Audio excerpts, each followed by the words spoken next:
theyeshiva.net. Okay, Kufyut Ches Amud Beis, 7 lines from the bottom. The line starts Chafetzin Bahen.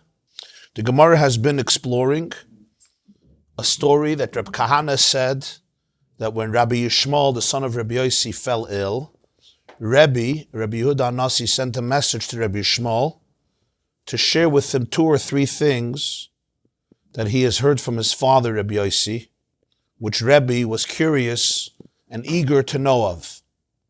So Rabbi Yishmael sent him a few things that he heard from his father.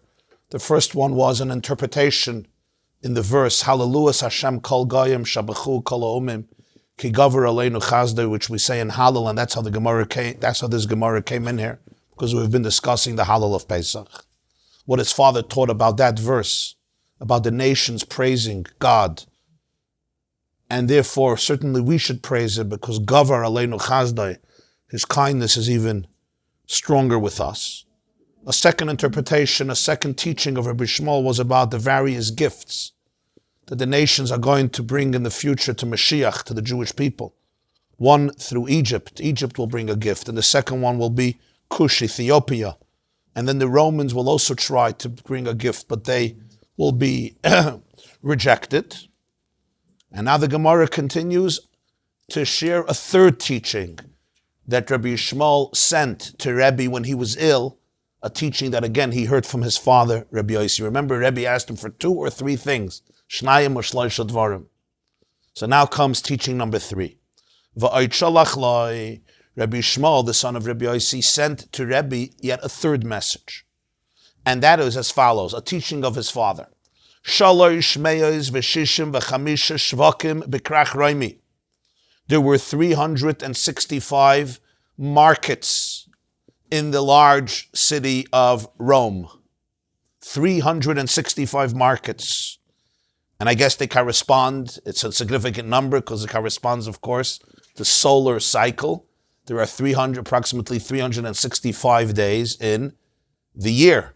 In other words, when you are looking at the orbit of the sun around the earth or the earth around the sun, it basically completes the orbit in approximately 365 days. We know that the nations of the world, the Gemara says in Maseches Sukkah, that they follow the solar cycle, right? They follow the sun, and hence we have 365 markets in Rome. This is what the Maharsha explains why the number is significant. And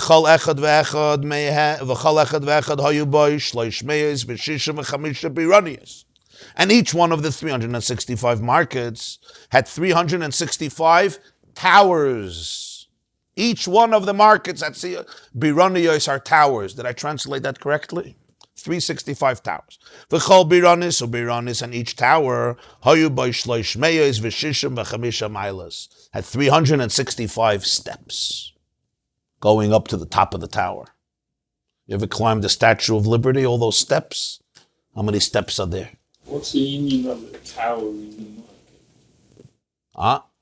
Well, the markets, I think, meant not just a market, what we call a market where you go to buy some shmatas. A market means the public thoroughfare, like, the city hall.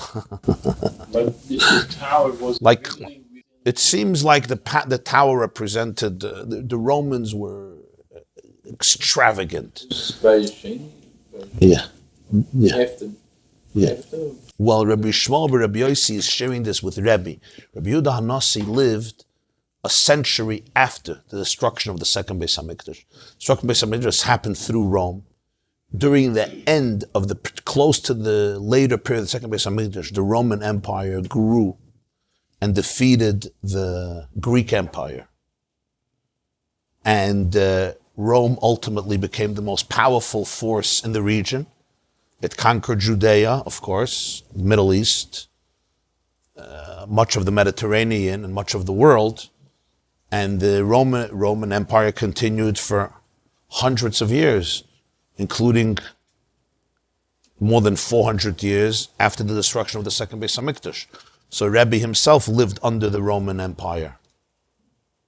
And Rome was known for its might, its ferociousness, its grandeur, its extravagance, its self-aggrandizement, and its architecture. It built and built. It became the symbol of power. And that's what he's describing here. So it was the monument of some kind? The monument? Yeah. I guess some type of monument. Some of the Tanaim, I think, probably traveled to Rome. Yeah. And the Gemara says Reb Masya ben Charash built a yeshiva in Rome. Yeah. V'chol Milo Mila. Now you want to know what were all these towers for? And every one of these steps, Hayu boy kedei lazun es kol ha'olam kulai, had treasures enough to sustain the whole world. That was the wealth. That's how Rabbi Yossi wanted to describe the wealth of the Roman Empire. Yeah. Reiche wie America. Richer than Uncle Sam. Every one of these steps, every one of these 365 steps, which existed in every one of the 365 towers, which existed in each one of the 365 markets, because as he says, each market had 365,000. Each one of these steps had treasures enough to sustain the world. Ad kedei kach. This is how he wanted to describe what Rome was like. You don't see this today. You have buildings still that's left over. These are so big. You have the Colosseum, you have all these... you don't see So this. where was the location of this? This was in Rome or in Yerushalayim? He's describing Rome. Krach gadol sharaim. I'm saying they were so big, you don't see them. You don't see them. Amar. Well, he's talking relative to those times, relative to the day, obviously. Relative to the day. Amar Reb Shimon beRebbi leRebbi. Following the tikkun of the Girsa. Amar Reb Shimon beRebbi leRebbi. Reb Shimon, the son of Rebbe, said to his father, Rebbe.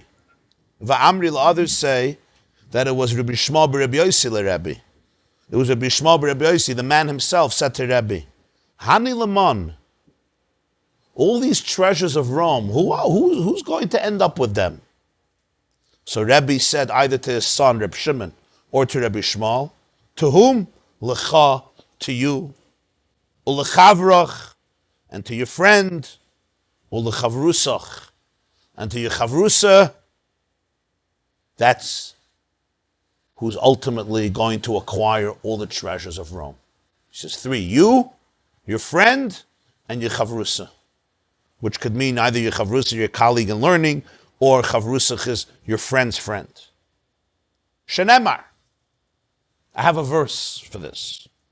And here he quotes, in your Gemaras, do you have psukim on the side? Do they have psukim from Tanakh on the side or no? Like the full psukim? You have over there? No, on the side of the page. They don't have the psukim. Okay, so I'll quote to you the verse. He's basically quoting a verse from Yeshaya, the prophet Isaiah, chapter 23, Chav Gimel. The Navi Yeshaya speaks about the city of Tyre. Tyre is a coastal city till today in Lebanon. In Hebrew, it's known as Tzur, Tzadik Vav Reish.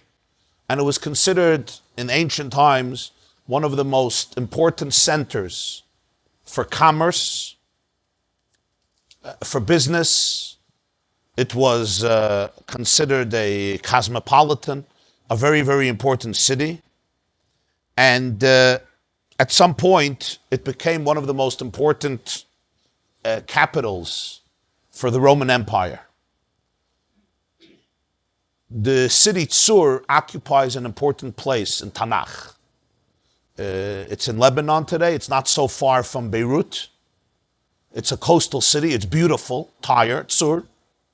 And a lot of wars happened over there throughout the ages. And it represented one of the fortresses, one of the great cities of Rome. And Yeshaya Hanavi speaks about the commerce that happened in Tzur, and he calls it an esnan zayna, which is like the gifts that a woman receives for promiscuity, for being immodest. In other words, it's dirty money. It's money that's acquired not through pure methods. It's called esnan zayna, the gift that a zayna, that a harlot gets. Which means that there was so much corruption and degeneration and lack of morality and ethics a lot of the money of Tzur. So Yeshaya Navi predicts, and this is the part the Gemara is quoting, Rabbi is quoting as a source, that all these treasures of Rome are going to you, my son, your friend, and your chavrusa.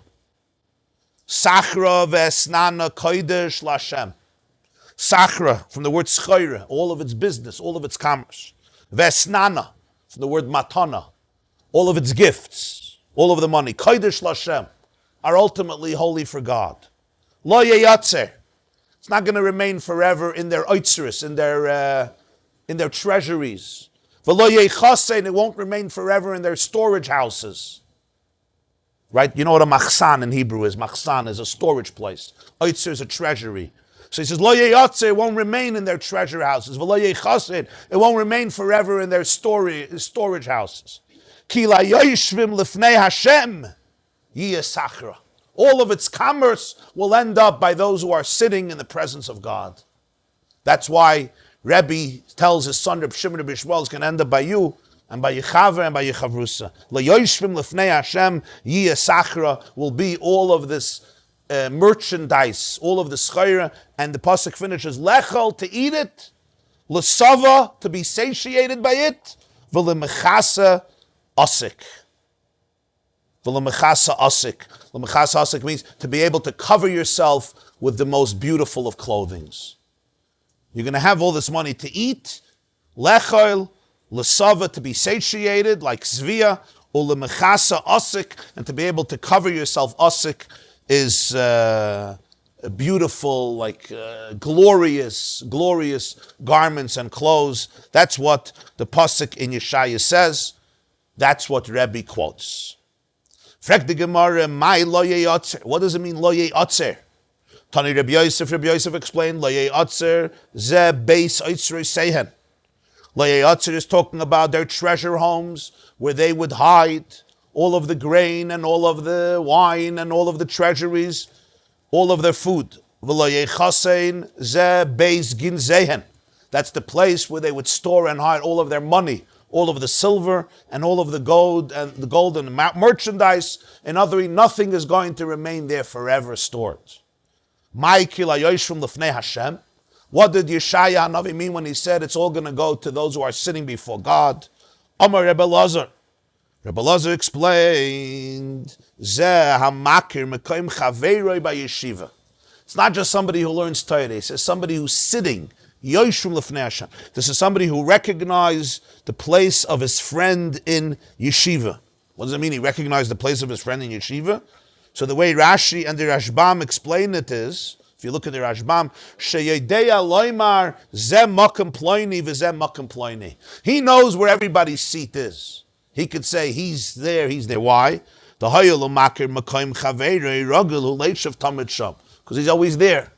He's always there. He doesn't come in, once a year to get checked off. He's yoshum lefnei Hashem, as he's a kavua. He's permanent. So he's makir mekayim chaveirei b'yeshiva. He recognizes the place of his friend, not only his own place. In Pirkei Avos, in the 6th chapter, we have the 48 ways in which you're koine Torah, right? Mem ches kinyane Torah. One of them is hamakir es mekaymai. You have to know your own place. You have to have a place and you have to know it. Here, it's more than that. It's makir es mekayim chaveri. You have to know another place.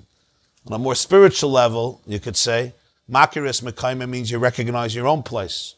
Makir es mekayim chaveri means you recognize the unique place of the other one in the yeshiva. Not just your place, but you also recognize the other place. For example, we have a Maseches Brachos in the beginning. The Gemara, the Mishnah, and the Gemara discuss when could you start saying Kriya Shema in the morning. So the answer is you need morning. So how do you recognize that it's light enough to say Kriya Shema? So one of the shittas over there in Brachos, Reb Meir Acherim, is he says that you could see your chaver berichuk daled amas, right? You could see your friend, but he's not right near you. He's daled amas away from you, which means around 6 or 8 feet distant. V'yakirenu, and you could recognize him. If he's right near you, then even at night you'll be able to recognize him. If he's very, very far, even by day you may not. But he's berichuk daled amas, there's a distance. He's out of your daled amas. He's more than 6-8 feet away, and you could recognize him. It means it's light enough to be able to say Shema Yisrael Hashem Elokeinu Hashem Echad. From all the different examples, it's interesting. Chazal chose this one. Because how do you know you can say Shema Yisrael Hashem Elokeinu Hashem Echad? It's not just a physical sign. It's a much deeper sign. It's easy to recognize a friend who's within your Dalet Amas. Somebody who agrees with you, somebody who's on the same page like you, somebody who's right near you. But then you can't say Shema Yisrael. Only when you could recognize and give dignity to somebody who's out of your Dalet Amas, out of your inner circle, and you could recognize him, then you could say God is one. Because what it means, Hashem Echad, is that if God is one, the world is one. So to be able to recognize and give dignity to people that your inner circle, it just means you're tribal. It means you like yourself, and you're like me, so I can appreciate you. But somebody who's outside of your Dalet Amas, and you could recognize his dignity, then you could say Hashem Echad. La yoshvim lefnei Hashem, to sit before God, means you makir mekoim chaveri b'yeshiva. Not only your own place in the yeshiva, but you recognize the place of your friend in yeshiva. Lenny de Herst. It's not just self-serving. You makir mekoim chaveri b'yeshiva. Ikedamri, others say. Previous year, it seems that the money that was provided in corrupt ways will benefit all the purposes.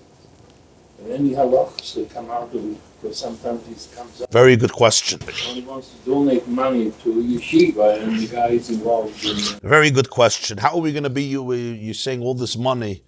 Okay, we'll soon see. Very good question. How can you use such corrupt money, you're asking?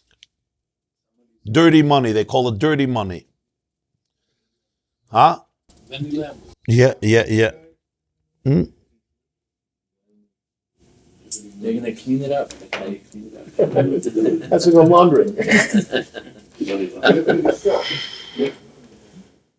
Yeah. So there's two ways of understanding.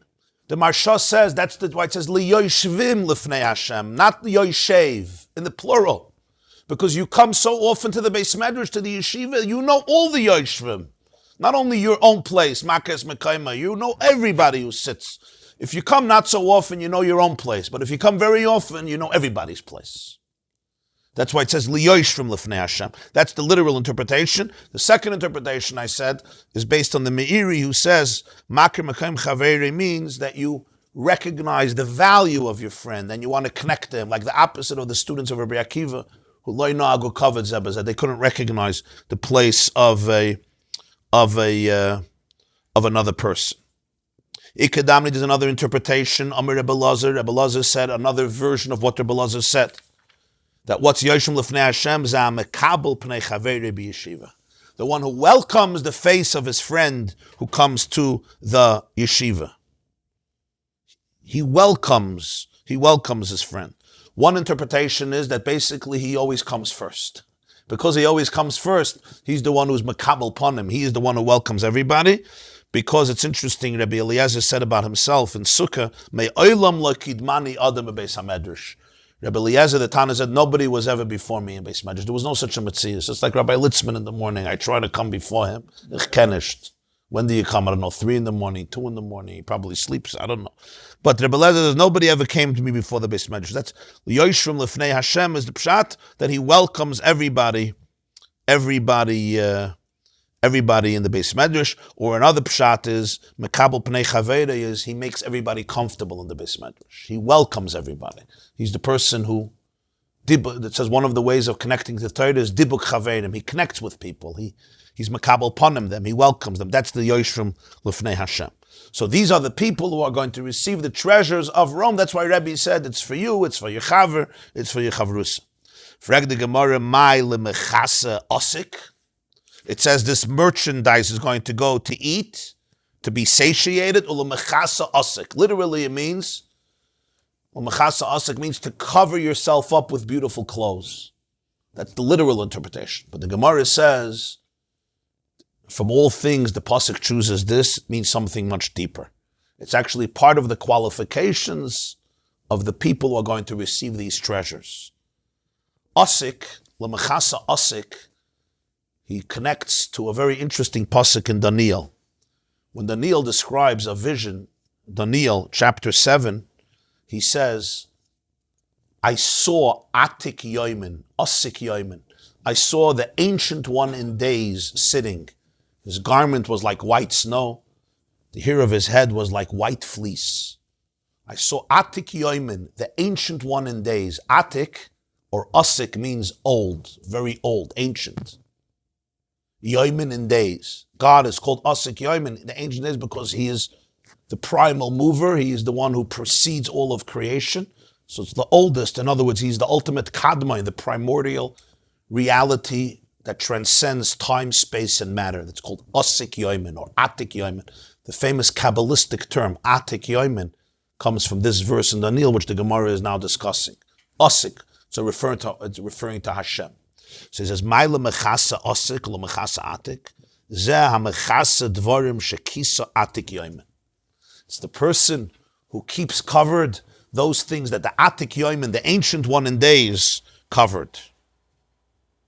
Umay, what is this? Sisrei Torah, the secrets of Torah.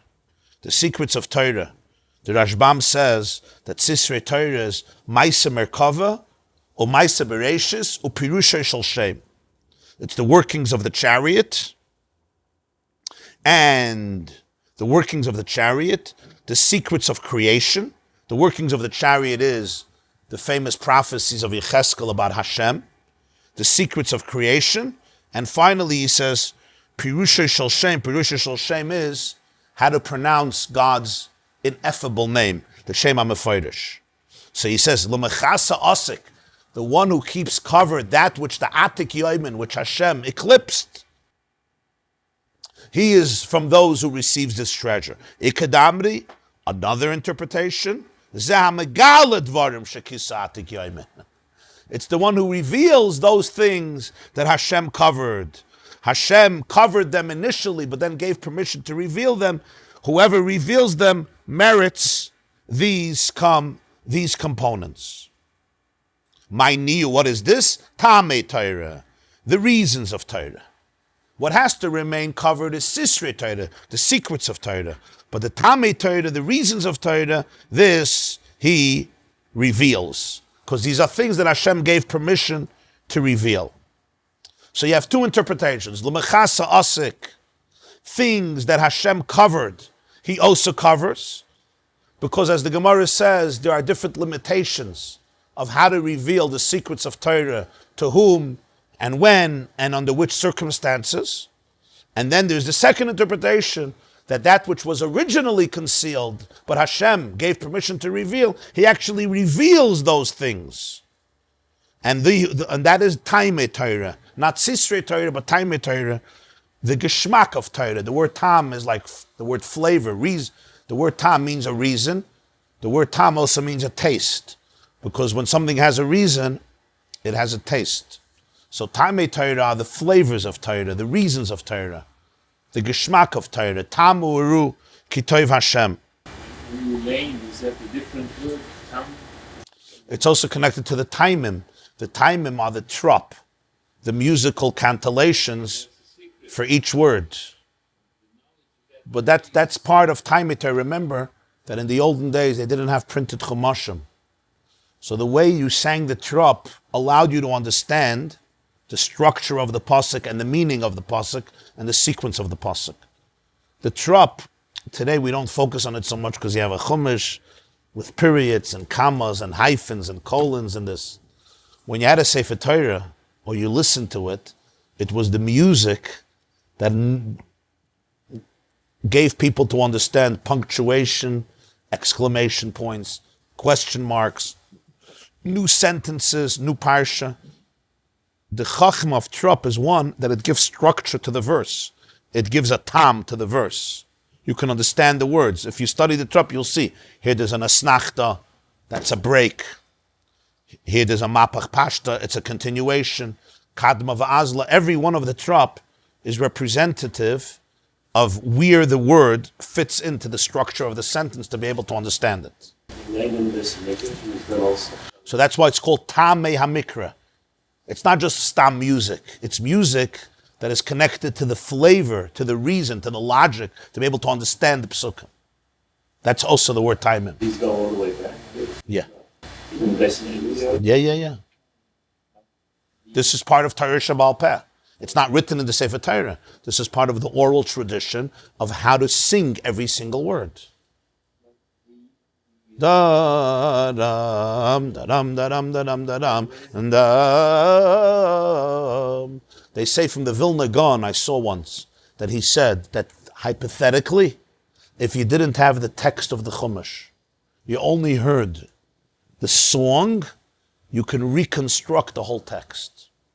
In other words, the relationship between the musical notes and the words are so profound that if you would master the true music of it, you would be able to reconstruct the text. Ad kedei kach.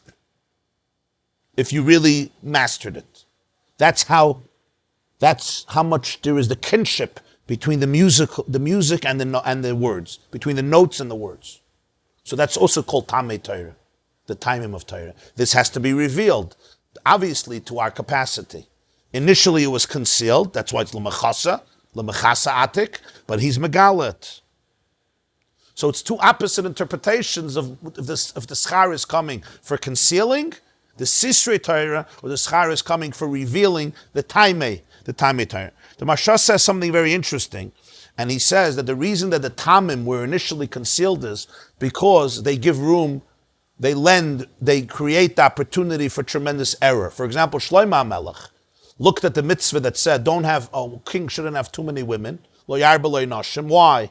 Pen yasser levava, because it may distract him, it may take away his heart from avodas Hashem. So Shlomo HaMelech said, with me it's not an issue. And therefore he married, he had 1,000 wives. And ultimately it was an issue with Shlomo HaMelech. So he says the moment that the reasons are revealed, it can create obstacles, because you could say, this doesn't apply to me, I'm different. In other words, when you know a reason, you could ultimately make an error and make a calculation which is wrong.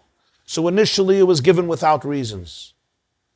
To maintain the power of it, that it's not about this reason or that reason. This is the will of God. You may understand it, you may not understand it.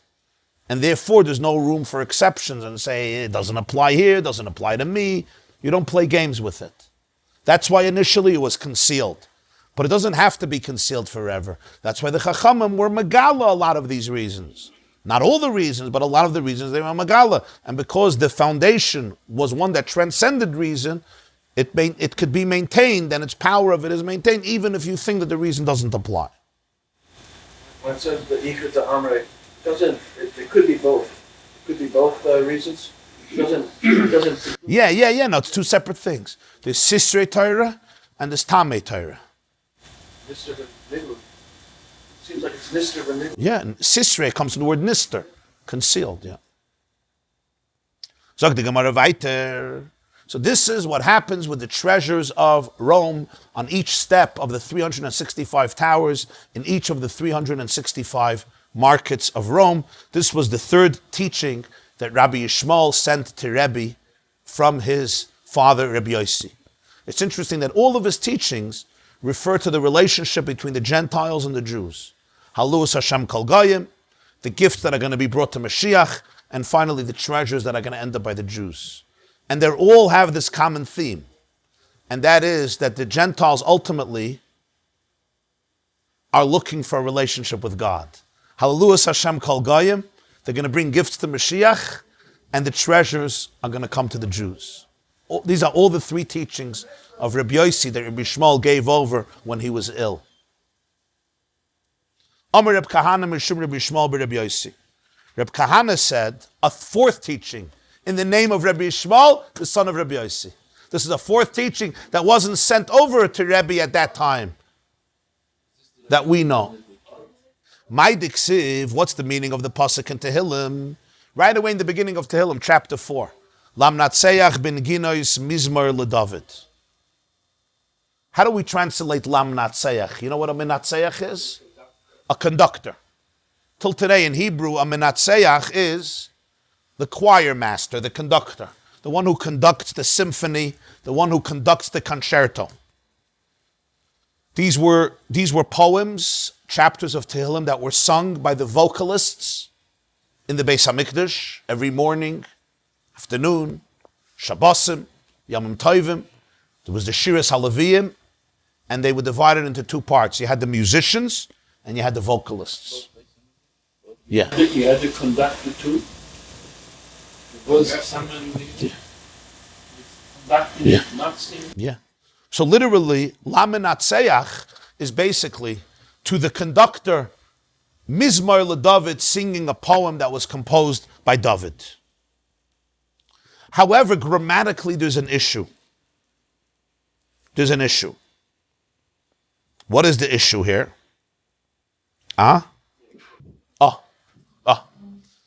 The way it's often understood is that Laminatseach comes from the word Nitzachon, from the word Netzach, from the word victory, right? So Laminatseach was also interpreted like a song to God, who is the ultimate victor, the one who triumphs because he is the master of the universe. That's how they always understood the word Laminatseach, in addition to this literal interpretation I'm telling you about the choir master. But if so, there's a problem here. Why? Because it should have said Noitseach. Noitseach is somebody who wins. Minatseach is somebody who causes others to win. So Laminatseach is to the one who causes others to be Minatseach. He affects victory in others. So Rabbi Shmuel said, Rabbi Kahana said it over from Rabbi Shmuel, the son of Rabbi Yossi. It's not from Rabbi Yossi, this is from Rabbi Shmuel. What's Lamnatzeach Mizmor LeDavid? Zamru, sing a song, Lemi Tehi, Shenoitzchinoisoi V'Sameach. To the one that they are victorious over him, and he celebrates it. Usually, when you're defeated, you're very upset. But there is one entity, one being, that he loves being defeated. When you win over him, when you're victorious over him, he rejoices. Lamnatseach Mizmor. To that one you should sing, to the one who wants other people to win, not him to win. He wants to be one. He wants they should triumph over him. Come and see. The attribute of Hashem is not like the characteristics of a person. Basav Adam, a person of flesh and blood. You triumph over him and he gets sad and depressed. Hashem you triumph over him and he rejoices. He celebrates. Shenemar, we have a pasuk in Tehillim chapter 106, speaks about the sin of the golden calf. Pasuk says there in Tehillim, Yasu egel b'chayrev v'ishtachvu l'maseicha. They built a calf in Chayrev, they bowed down to this molten God. Vayomer lahashmidam. God wanted to destroy them, destroy the Jews. Lule Moshe bechiroi, amad ba'peretz lefanov.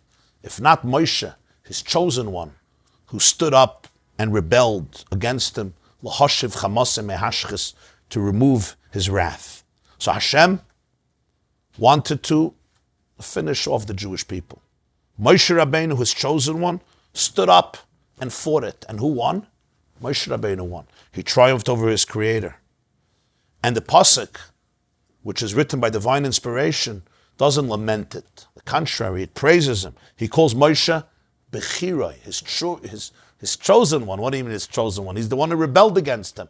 That means God chooses the one who rebels, the one who triumphs over him, the one who fights Kavayachal Hashem and wins. That's who he chooses. That's who he loves. That's who he celebrates. In other words, God celebrates the one who is Minatseach, victorious over him. We have a Gemara in Baba Metzia, a famous Gemara, right?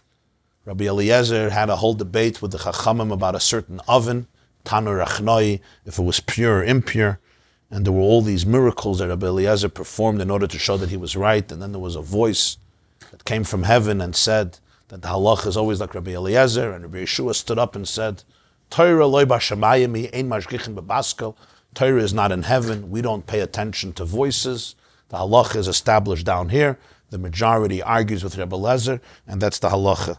And the Gemara says over there that Rabbi Yosef met Eliyahu on Arvei, and he asked him, what was Hashem doing when Rabbi Yeshua ignored the miracles and ignored the baskel? And he said, Chayech kochabrichu va'amar nitzchuni banai nitzchuni.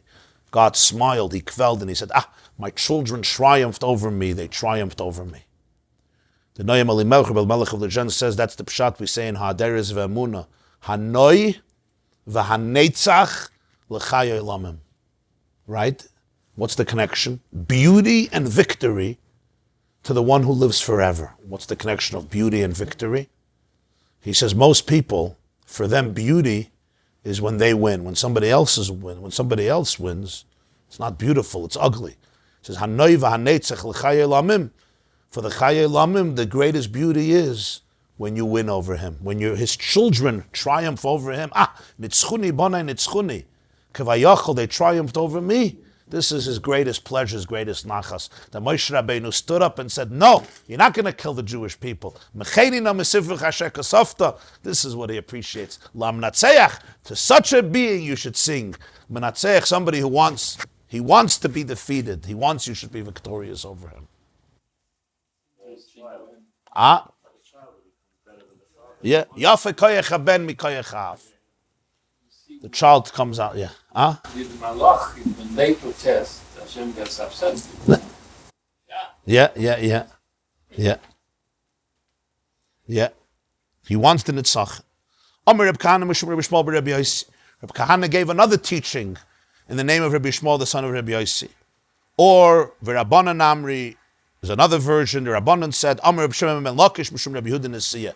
This comes from Reb Shimon ben Lakish in the name of Rabbi Yehuda Hanasi. Mai diksiv. The pasuk speaks about the chariot of Yecheskel. Maisa Merkava, Yecheskel chapter 1. He saw the image of the four angelic beings, four Chayes HaKodesh. These are known as the Merkava. They are the ones who hold up the chariot on which there's the Kisei HaKavod, the throne of glory, where God sits, so to speak.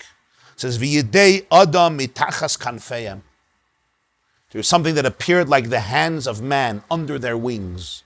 Under the wings of these angelic beings, holding up God's throne, under these wings there was something like Yidei Adam. Says Reb Kahana, Yodoi Ksiv. It's pronounced V'yidei. But in the written tradition, it's not a Yud, it's a Vav. V'yodoi. Not V'yidei Adam in the plural, but V'yodoi, Yodoi Ksiv. In other words, the way it's written is V'yodoi Adam etachas kanfeim. As you know in the Tanakh, there's sometimes a discrepancy between the Kri and the Ksiv. The way it's written and the way it's pronounced, it's read. Here it's read as V'yidei in the plural, the hands of a person under the wings. But the way it's written is V'yodoi with a Vav, which is his hand, not his hands. What does this mean? Ze yodoi shel HaKadosh Baruch Hu. There is the hand of God under the wings of the angels holding up the throne. Yadoi, not hands, his hand. Sheprusa tachas kamfei achayis. His hand is spread out under the wings of the angels. Kedei lekabel balei tshuva, in order to receive balei tshuva, those who return. Miyad midas hadin, in order to rescue them from the attribute of judgment. He must hide his hand under the wings, so the wings eclipse and cover God's hand. And what's the hand for? To receive the Balei Tshuva, because the attribute of judgment serves as a force of prosecution. It's Midas Hadin, it's an attribute of sternness, and it demands of God not to accept Balei Tshuva, and therefore God's hand is eclipsed under the wings to receive them, so to speak, somewhat secretly. Hidden from the attribute of din. Rashbam says, Midas Hadin mikadreges v'oimeres loise kablam. The attribute of judgment is a force of kitrug. It's like a prosecutor. It says, don't accept them. V'umekablam b'seiser. He must accept them in a secret fashion. It is the famous Gemara, Meseches Sanhedrin, Kuf Gimel. One of the most corrupt kings in Jewish history was a man named Menashe Melech Yisrael. Menashe Melech Yehuda. He was a son of Chizkiah. He reigned for 55 years. He was a murderer. He was corrupt. He was an idolater. He corrupted the country. At the end of his life, he did tshuva. And the Gemara says in Sanhedrin, that the angels didn't want to accept. They didn't want to let God accept it. So what did Hashem do? You know what it says? Chatar lo ichtira b'machteres tachas kisei hakavod. Hashem dug a tunnel under the throne of glory so Menashe could crawl, subterranean tunnel. He could go through the tunnel and arrive to the throne of glory. Because if he would go in the regular channels, the Gabayim and the Shamashim and the secretaries and the assistants, the angels said, no, he's not getting close. So he dug a tunnel. Now what does this mean? Isn't God the boss? We know down here sometimes there are rabbis or rebbes that they don't decide who comes in. We all know that. It's called protection. Huh? The Gabayim, yeah. You know, the Chotzer. They're the ones who decide everything. And the poor rebbes or rabbis are victims in their hands. But you would think that this bureaucracy and red tape wouldn't exist in heaven. God says, I want you to come. The angel said, no. We run the show. We thought that's part of what happens down there. We didn't know that happens up there also. Hashem needs to hide his hands and chop them in because nobody's going to let them come. But the truth is that the pshat is very deep. The Maharal explains this, and in other places, it's not just a bureaucracy thing. It represents the person himself. What's a Baal Tshuva? Baal Tshuva means somebody, it's not about where you were born or how you were born or how you grew up. It's a state of life. A person who may have made terrible mistakes in their life. They may have failed miserably. They may have done terrible things to themselves or to others. They look at their lives and they see how distant they are from truth. And therefore, they end up saying that they have no hope. They tell themselves that their future is dismal and hopeless when they gaze at the terrible mistakes that they committed and things that they have broken. How does a Baal Tshuva come back? How does a Baal Tshuva come back? If he listens to Midas Hadin inside of himself. The attribute of din inside of himself, it's like the prosecutor inside of you who says, forget it. Like Acher heard that Baskel, Shuvu Bonam Shevavim Chutz Me'acher, you can't come back. You're too dirty, you're too messed up. You're an addict, you're a lost case. That's the inner voice of Midas Hadin. But the Rebbeinu Shalom says, I want you to know that inside there's a secret tunnel. There's underneath everything, I want you to know that I'm waiting for you. My hand is stretched out. You may not see it. When you look at yourself, you may not see it. But I want you to know, covered up, under all the debris, under all the rubble, there's a tunnel. And over there you can always come back. In other words, if you go to your own oimek and your own deepest depths, I'm always waiting for you. I'm always present there. We're always connected. That's the yad. Tachas the kanfem, to be makabel the Baal Tshuva.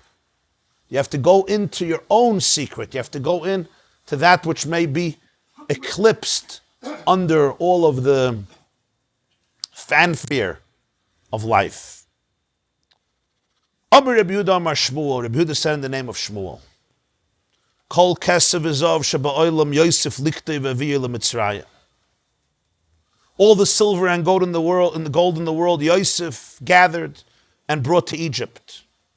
We all know that in the days of Yosef there was a devastating famine, and people from the whole fertile crescent and much of the civilized world suffered from a devastating hunger, and they came and they brought their money, their gold and their silver to Yosef in lieu of food.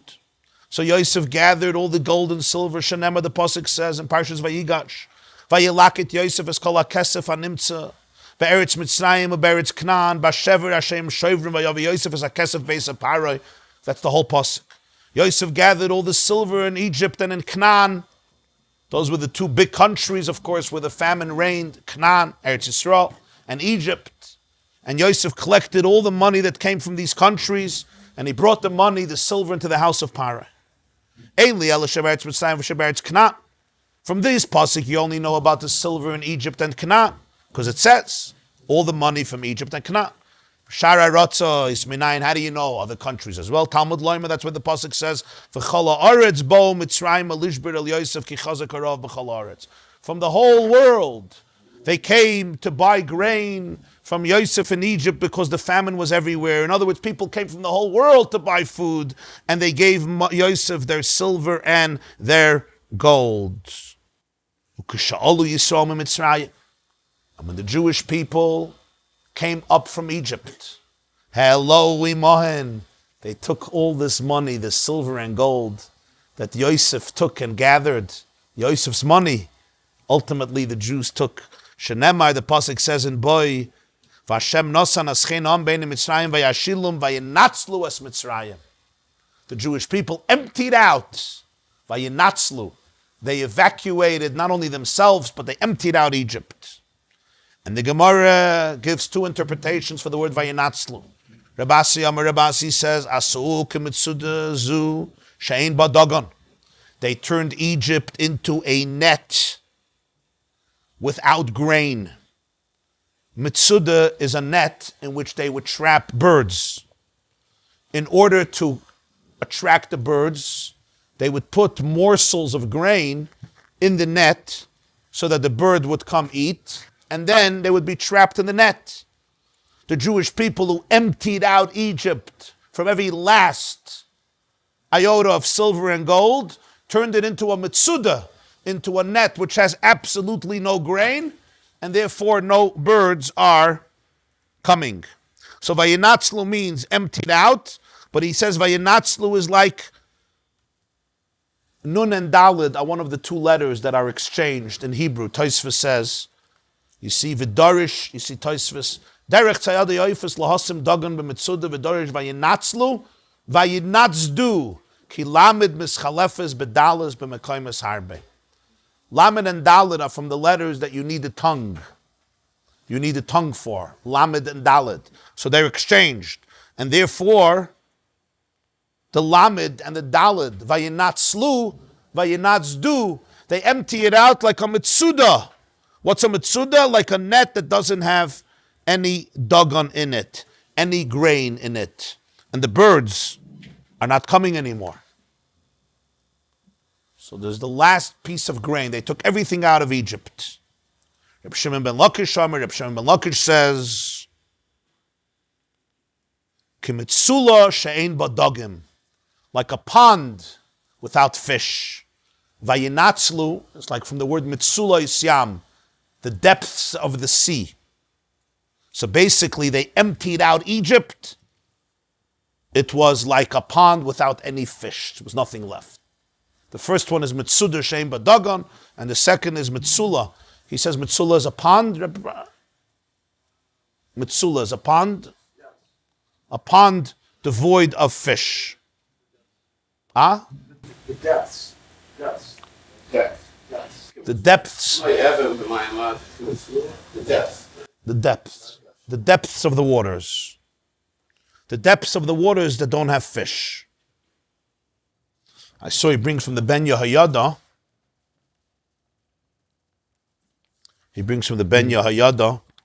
What are the two metaphors of the net and the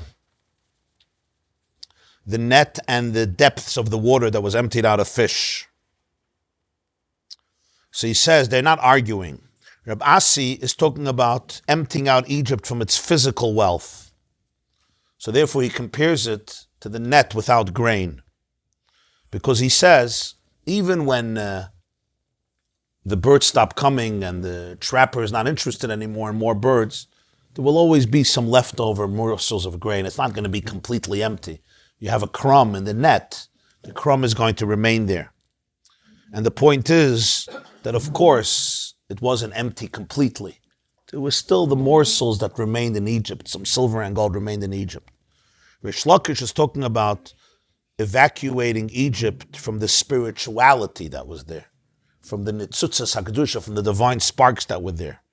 So he says that's like the bottom of the sea, which is emptied out completely of fish. Because when the Jewish people left Egypt, they gathered all of the divine sparks that were in Egypt, and they took them out. There was nothing left. That's why the Arizal says there's a prohibition to go back to Egypt. It says 3 times in the Torah that you're not allowed to go back to Egypt. You're not allowed to go back to Egypt. The Rambam used to sign some of his letters, Moshe ben Maimon, ha'over al shloisha lavin b'chol yom. One who transgresses 3 prohibitions every day that he lives in Egypt. Why? What's wrong with going back to Egypt? The answer is, says, V'gam Erev Rav Allah Itam, Erev Rav. Rizal says Rav is Reish Beis. There are 288 sparks that fell into the world. 202 ended up in Egypt. The other 86, Begematria Likim, ended up in the rest of the world. When the Jews left Egypt, they took out all of the 202 divine sparks, Erev Rav, and therefore they're not allowed to go back anymore, because they have no reason to go back there. You only go back to a place with the sparks of holiness. So you have a mission there, you have a purpose there. So that's the second metaphor, Mitzula Shein Badagim, there's no fish. It's not like there's a little fish. You did it. There's no fish at all. That's the spiritual wealth that they evacuated from Egypt when they came out. Basically, all the silver and gold that Yosef gathered from the days that he was in Egypt during the days of the hunger. Why did the Sanhedrin, what's the connection to the Sanhedrin and the Anshe Knesset Gedolah? Why did it change? The Sanhedrin was 7. Because the Sanhedrin was like a court. The Anshe Knesset Gedolah were more than a court. Then it was also the courts? Yeah. Was the Sanhedrin in the second base of Mikdash also? Also, was it different, two different organizations? Well, they overlapped. The Anshe Knesset Gedolah were also the Sanhedrin. 71 members. Yeah, but then the other one was 120. The 70 were part of the 120? Or there was a different... Well, it was 120 over a very long period of time. So it wasn't a contradiction. They didn't all live at the same time. The Sanhedrin was through the second base of Mikdash? Yes. The Anshe Knesset Gedolah was also? No. Only the beginning. Only for... Shimon HaTzadik was the last one. So was the Anshe Knesset Gedolah before the Sanhedrin? Really? No, Sanhedrin was from the time of Moshe. So what did they need the Anshe Knesset Gedolah for if they had the Sanhedrin, or what? The Anshe Knesset Gedolah is considered, the Anshe Knesset Gedolah is part of the Sanhedrin. It's just the name of the people who led the nation in the beginning of the second Beis HaMikdash. The 120 was all the time, not in one shot. Yeah. So it wasn't one. Ah, that's what Reverend is. Yeah. Wasn't 120 at one time? Right. Over the entire period, you had 120 people Maybe 150 years. who could be part of this group called Anshe Knesset Gedolah. 71, always, until it got dissolved. Yeah. That's why. Oh, that's the reason they could. The Knesset has 120 because they wanted to replicate that. It's part of the Yiddish, even though they try to go away. I wouldn't compare the Knesset to the Anshe Knesset Gedolah, but they also called it the Knesset. It's called the Knesset, and it has 120 to replicate Anshe Knesset Gedolah. Called the Knesset even here. Yeah. The more we're learning right now, so it's Patricia Aldo Yitzhak and Mitzrayim. Tazay. The whole Maimah we learned today, I'll show you now, is the Gemara we're also learning now. Mamash, not stop. Pesachim. Since Pesachim is about Yitzias Mitzrayim, especially the end of Pesachim, leaving Mitzrayim, so the whole Inyan here is, the whole Maimah we learned today about Emes, or Mitzrayim, Galtanu, and Behaaloscha is the sug of the Gemara. What's the Gemara saying? That we learn, Rabbi asked Rabbi Shmuel to give him messages from his father. And all the messages are about how the nations of the world are going to be transformed. They're going to bring gifts to Mashiach. And hallelujah, Hashem kol goyim, shabachu kol omim, higaver aleinu chazdoi. and how all the wealth in Rome, how much wealth there is in Rome, silver and gold and all the towers of Rome, and it's all going to end up where? La yoshvim lefnei Hashem, those who sit before God, right? Who sit in the yeshiva, who reveal Torah, who hide Torah, Sisri Torah, Taimei Torah. And the Gemara brought from Shmuel how Yosef collected all the silver and gold in the world and brought it into Mitzrayim. And when the Jews left Mitzrayim, they took it all up. They took it all. And they emptied out Mitzrayim, either like a net without any grain in it, or like the sea, the depths of the sea without any fish in it.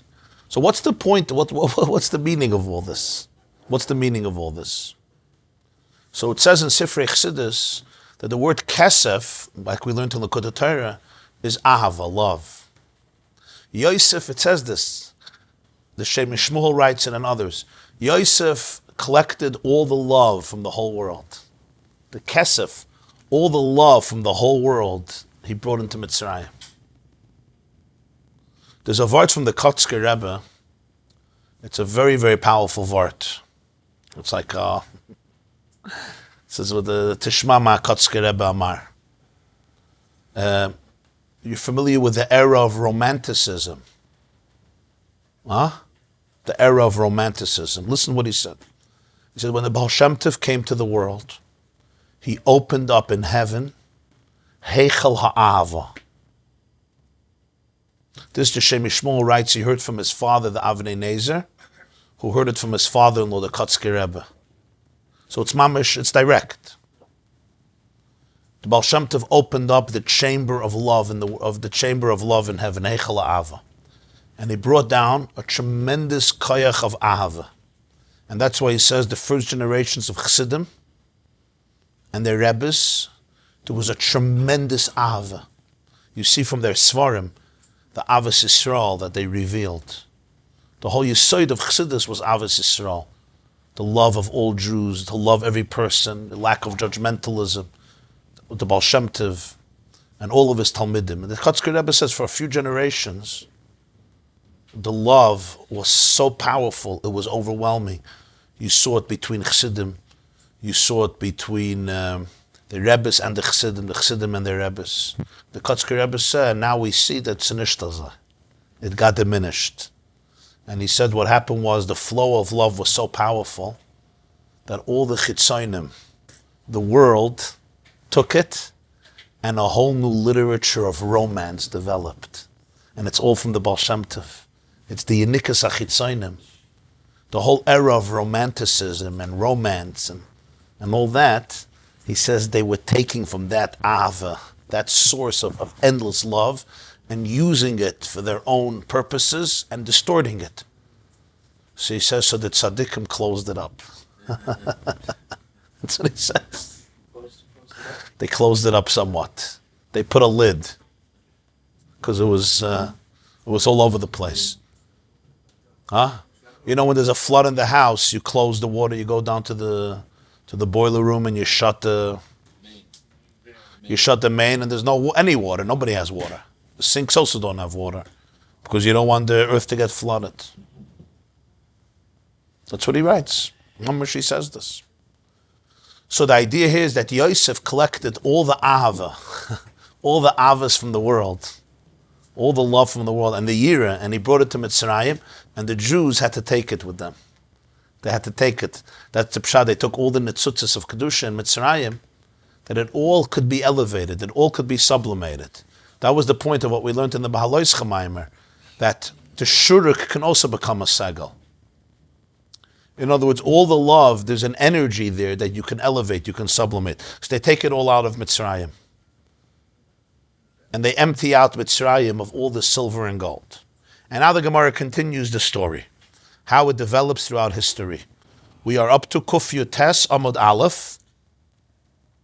Let's see, mamash in the middle of the page. The line starts, Kimitzula She'ein Badagim. It's mamash smack in the middle of the page. Kuf Yutes Amud Aleph. You see the line starts, Kimitzula She'ein Badagim. Reb Asi says there was like a net without grain, and Reb Shimon says, Where Shimon ben Lakish says it was like a pond, like a sea without fish. Says the Gemara. So the Jews now have an enormous treasure that they have taken out from Egypt. Enormous. So the tzlach, you know what the tzlach was? The Noida Behuda.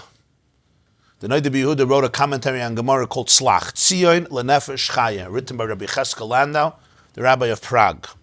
And the Taz, Rabbi David Segel, the author of Turei Zav, has a sefer called Divrei David, Pirush and Chumash. They both ask the same question. What's the question? If the Jews emptied out Mitzrayim so powerfully, we know what happened at the Yam Suf. Chazal say, G'doyla hoiza bizas hayam bizas Mitzrayim.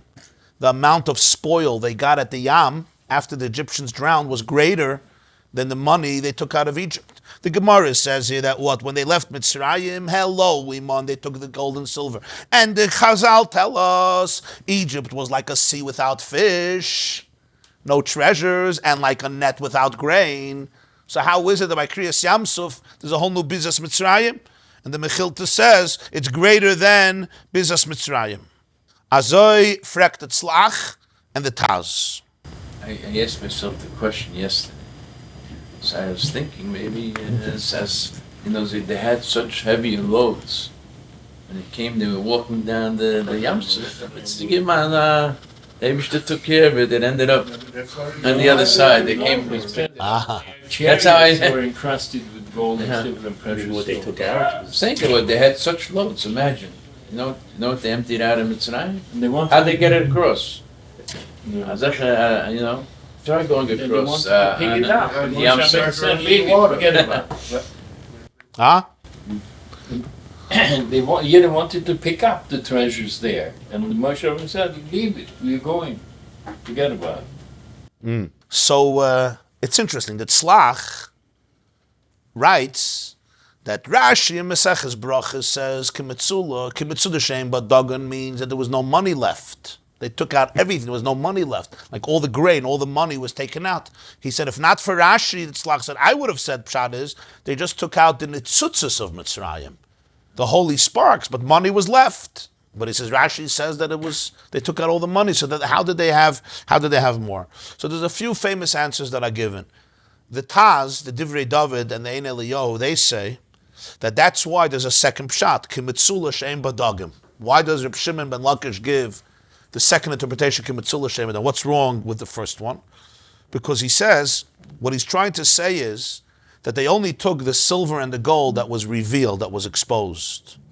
But the dagim shebe mitzula, you have fish in the mitzula that when you look down, you won't see them because they're so deep. But somewhere they are very, very deep.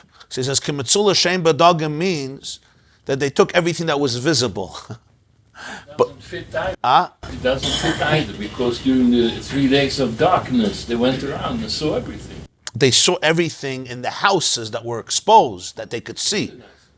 Because it was dark, so they could see. But it's still things that were revealed. But the treasures that were hidden, he says that was a whole other thing.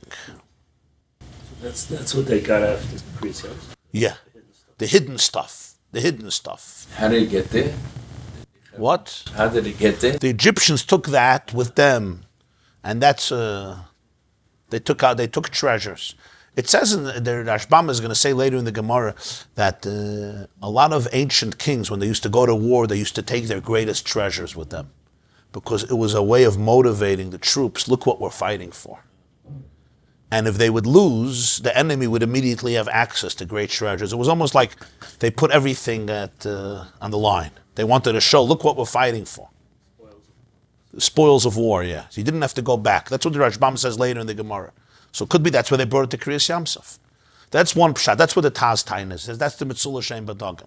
The Ben Yehoyada says the same word, but the opposite. He says that's why it says Mitzula Shem Badagim. Even when you take out all the grain from the net, there will probably still be some pieces of grain that are hidden in holes and cracks. No, you're not going to get every last morsel of grain out. He says that's why he says Mitzula Shem Badagim, to bring out that there was still hidden stuff that were available, and that came later.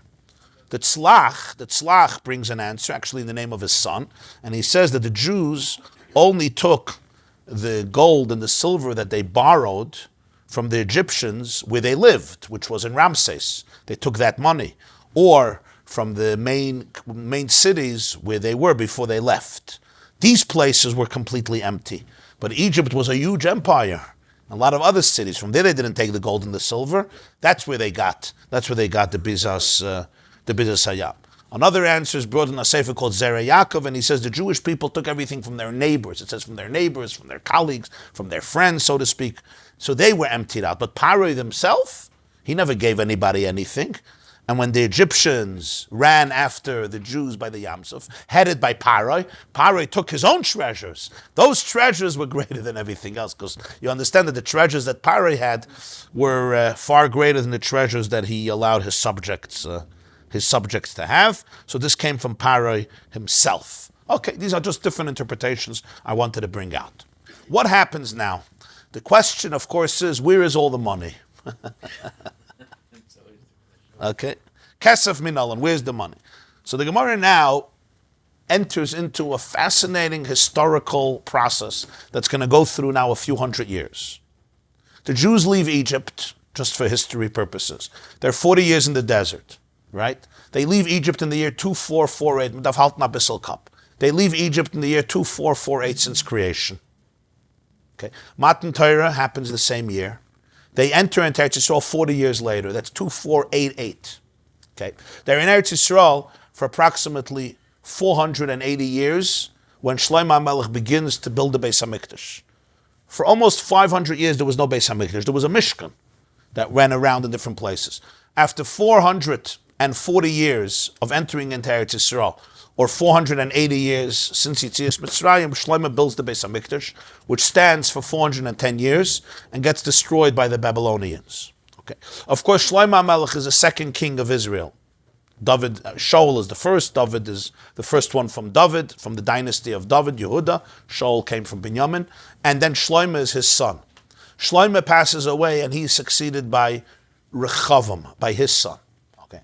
From Shlomo is considered Chaim Asir Bashlemusa. The moon is complete. He's the 15th generation from Avram Avinu. Avram is like when the moon emerges, and Shlomo is the 15th generation. It's the whole. From Shlomo, the moon starts waning, and 15 generations later, the moon disappears. The last king, Tzidkiyahu, is the one who experienced the Churban Beis HaMikdash. Nebuchadnezzar blinded him and brought him to Babylonia. And that was the end of Malchus Beis David until Bias HaMashiach, because afterwards in Bayis Sheni there was no Malchus Beis David. The Chashmonaim became kings, but they weren't from Beis David, they were from Levi. Okay. So you have this whole process of decline after Shlomo HaMelech. It takes a few hundred years. So remember, they come into the Eretz Yisrael in the year 2488. They're exiled from Eretz Yisrael in the year 3338. 3338. It's easy to remember. In Hebrew, it's even easier to remember. Okay, Yetzias Mitzrayim happened Beis Alafim Taf Mem Ches 2448. Eretz Yisrael happens Beis Taf Peches 2488. The Beis HaMikdash is built a few hundred years later.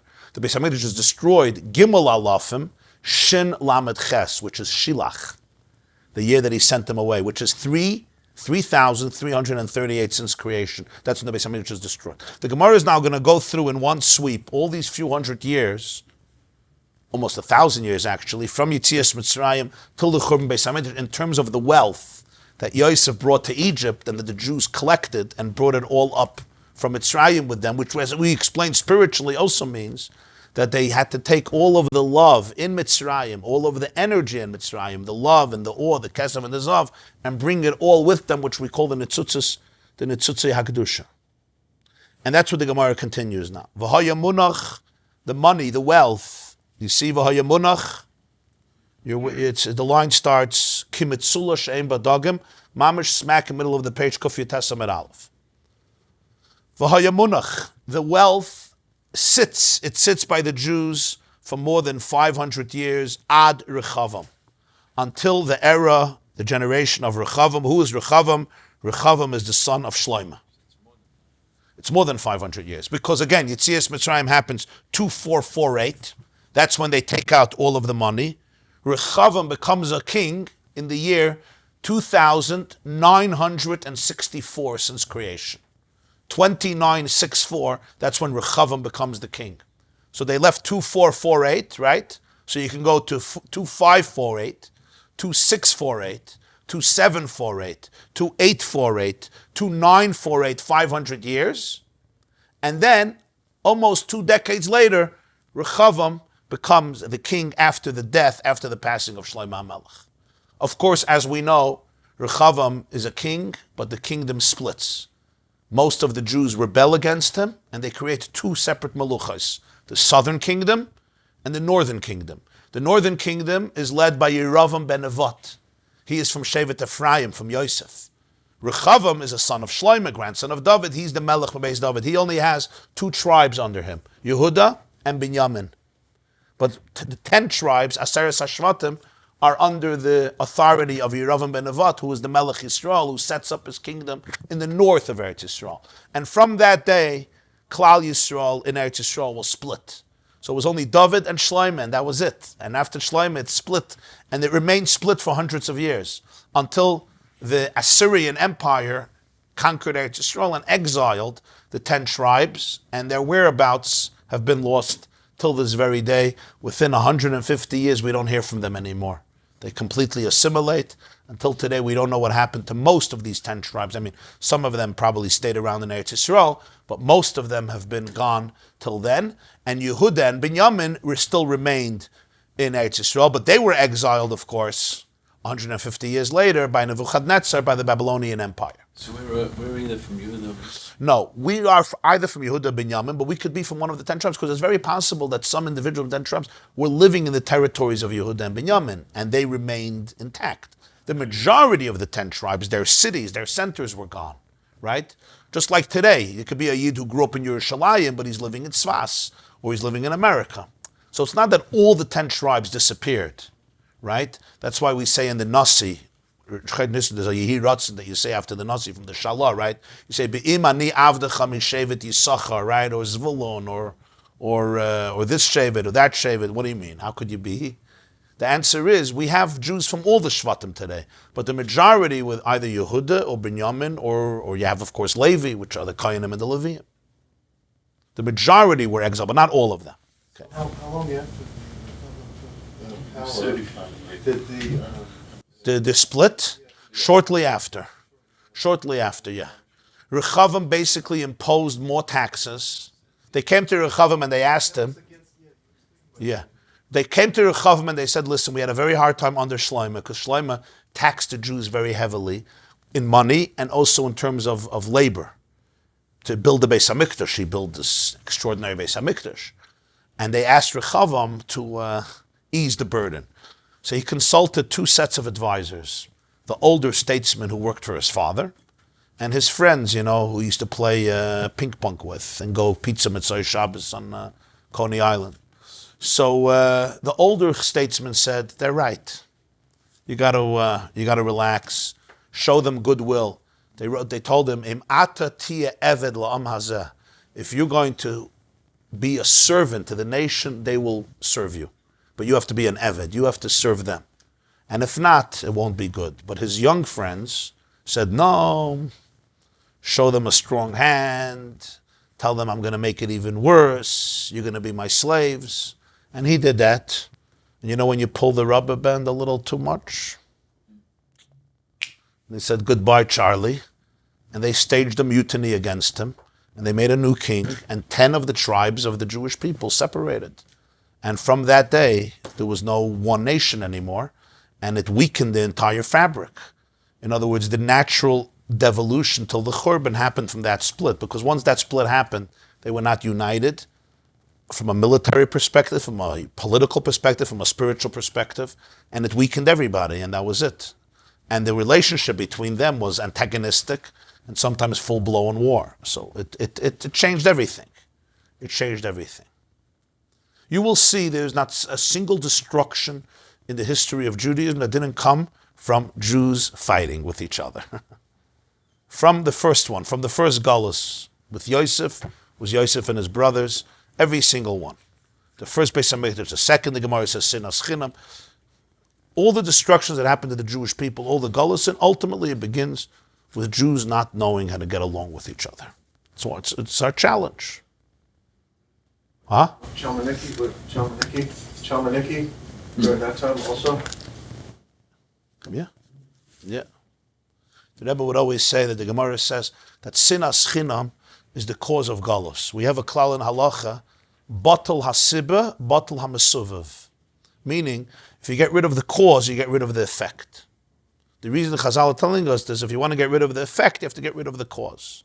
Sinas chinam brought galus. If you get rid of the cause, you get rid of the effect.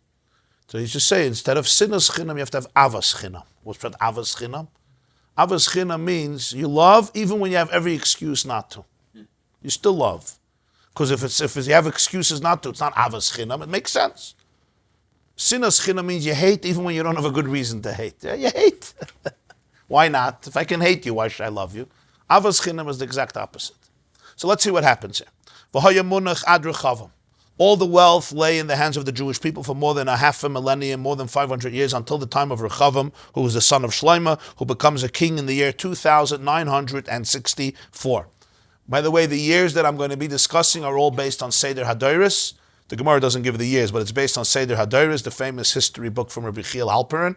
And he goes through based on the Midrashim and all the sources we have to try to reconstruct the years based on the different sources in Chazal and in Svarim over the generations. Next, Bosh Shishak Melech Mitzrayim. Oh, time for revenge. Shishak, the Egyptian king, Shishak in the time of Rechavam comes, Unitoloi me Rechavam.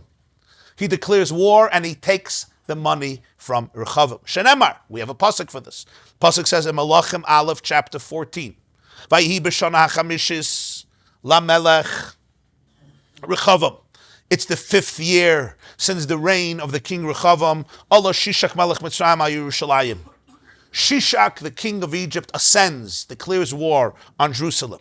And the next pasuk says, "Vayikach es oitzrois." I'll read the whole pasuk. Vayikach es oitzrois beis Adonai, ve'es oitzrois beis Hamelech, ve'es hakoil lokach. Vayikach es kol megini azov asher asa shloimeh. He took all the treasures from the house of God, meaning the Beis Hamikdash. He took all the treasures from the house of the king, which is the palace, and the pasuk adds, ve'es hakoil lokach. And he took everything else. He took mamish everything. What's this ve'es hakoil lokach? The pshat is that he took all these treasures that they once took out of Egypt from what Yosef collected from the whole world during the times of famine, and it lay in Eretz Yisrael because it traveled with the Jewish people and went into Eretz Yisrael and ultimately ended up by Rechavam, the king of the Jewish people.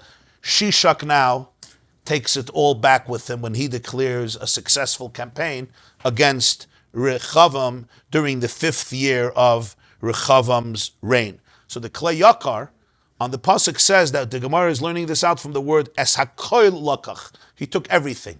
Or it may also be oitzres beis hamelech, the treasures of the house of the king. The Gemara understands that to be all these treasures.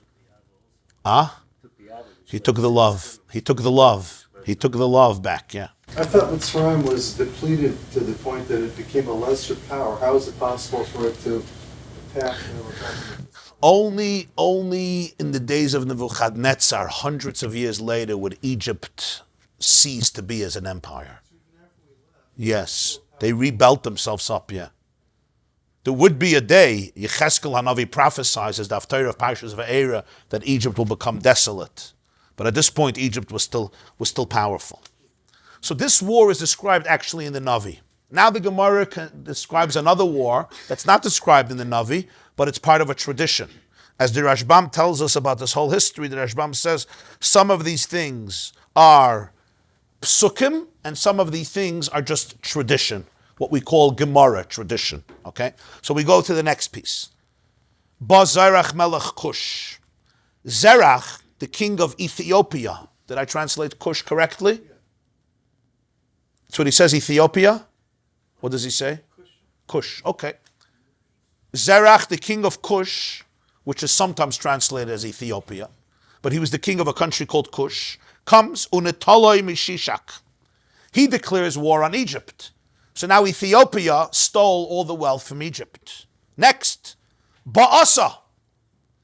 the Melech Yehuda called Asa. Who's Asa? Asa is a son of Aviyah, who's a son of Rechavam. So Asa is a great-grandson of Shlomo, a great-great-grandson of David. You have David, Shlomo, Rechavam is number 3, Aviyah is number 4, Asa is number 5 in the Malchei Yehuda, the kings of Judea. Asa, the king of Yehuda, the grandson of Rechavam, together with his people, Unitoloi Mizerach Melech Kush. He fights a war against the king of Cush. And this is not a tradition. This is in Divrei Hayamim, in the book of Chronicles, Divrei Hayamim Beis, in the 15th year of the reign of Asa, in the year 2998 since creation. 2998 since creation, Asa gets back the money. Now understand, Rechavam lost the money. Rechavam became the king in 2964. This is 2998. A little more than 30 years later, the Jews got back the money because Asa went to war against Cush. Netoloi Mizerach Melech Cush. Next, what happens? Veshigroi lahadrimoin ben tavrimoin. Asa now takes much of this wealth, or all of it, and he sends it, he gives it as a gift to the king of Aram. The king of Aram is a man named Hadrimoin, the son of Tavrimoin. He sends it to him. Why? Why does he send it to him? The answer is, Asa, his whole life, fought the Jewish king of the other side, whose name was Besha. They were always at war. The Melech Yehuda, Asa, was at war with the Melech Yisrael their whole life. So Asa wanted the king of Aram to be mobilized against the other Jewish king, so he needed to bribe him. So how did he bribe him? He gave him this crazy treasure. Especially Aram made a covenant with Melech Yisrael. He should break the covenant, break the treaty. So he sent him this tremendous gift so that the king of Aram, Hadrimoin ben Tavrimoin, would go to war against Melech Yisrael, which happens in the 36th year of the reign of Asa, in the year 3019 since creation. That's when Hadrimoin goes to war because he got the gift. So Asa himself took it from Cush and then gave it away to Aram. Okay? Next. You with me? Bo bnei Ammon. Bo bnei Ammon. The people of Ammon come. Unetolome Hadrimoin ben Tavrimoin. They declare war against the king of Aram and they take the entire wealth from Hadrimoin, the son of Tavrimoin. Next, Bo Yehoshaphat. Asa has a son. His son is Yehoshaphat. He's the Melech Yehuda. He's upset that his father and grandfather's wealth went to Aram and then it was stolen by Ammon. So Yehoshaphat comes and he declares war. Unetolei mibnei Ammon. His mazel was that Ammon came to fight the Jewish people, and when they were defeated, Yehoshaphat took all of their money. This is a malchama that is described in Divrei Hayamim. Asa died in the year 3024, basically 5 years after he gave the gift to Aram, right? Ammon took it from Aram, and Yehoshaphat became king in 3024, and when Ammon comes to fight Yehoshaphat, he defeats Ammon, and as the Rashbam tells us, it's just a very interesting Rashbam. Bo bnei Ammon v'natlu. Gemara, this is a tradition that Ammon took it, it's not in the Psukim. Milchemes Yehoshaphat ba'amonim krai. You see, that's already a pasuk.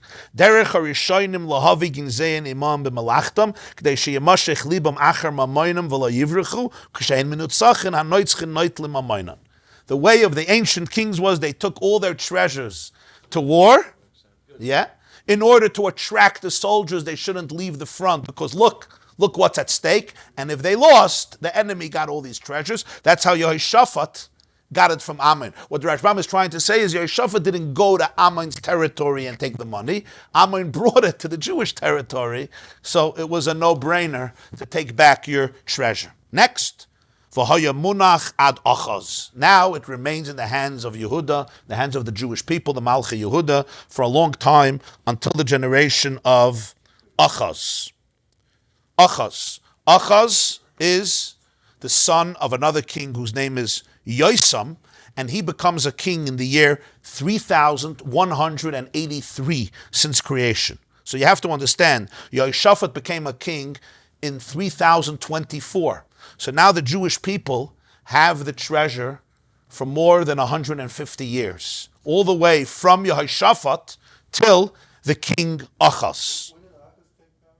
Achaz took power in the year 3183. 3,183 since creation. If you want in the Hebrew, it's Gimel Alafim Kuf Pei Gimel. 3,183. There's still going to be some time till the Churban, but we're getting closer because the Churban is 3338, and this is the end of 3183. Achaz is now confronting an enemy. Who? Sancheriv. No, all by Yisrishon. By Yisheni, this is gone. All by, well, we'll soon see by Yisheni. This is by Yisrishon. By Yisheni, there were no kings anymore. Malchus Beis David was gone. This is by Yisrishon. So we have to be talking only about Malach Yehuda. Malchi Yehuda. It's all Malchi Yehuda. Ad Achaz till the time of Achaz. Bas Sancheriv and Natalim Achaz. Sancheriv, who's the Assyrian emperor, this Assyrian king, Ashur, he comes and he fetches the wealth from Achaz. The Divrei Hayamim describes the wars of Assyria against the Jewish people. A man named Tiglas Pileser, who we associate as Sancheriv, and Sancheriv comes and takes the money from Achaz. It's actually a bribe that Achaz sends to Sancheriv. He wants to be on his good side. He wants him to fight his wars to protect him. Next, Bachizkiah unatali Sancheriv. This is fascinating. Chizkiah was a son of Achaz.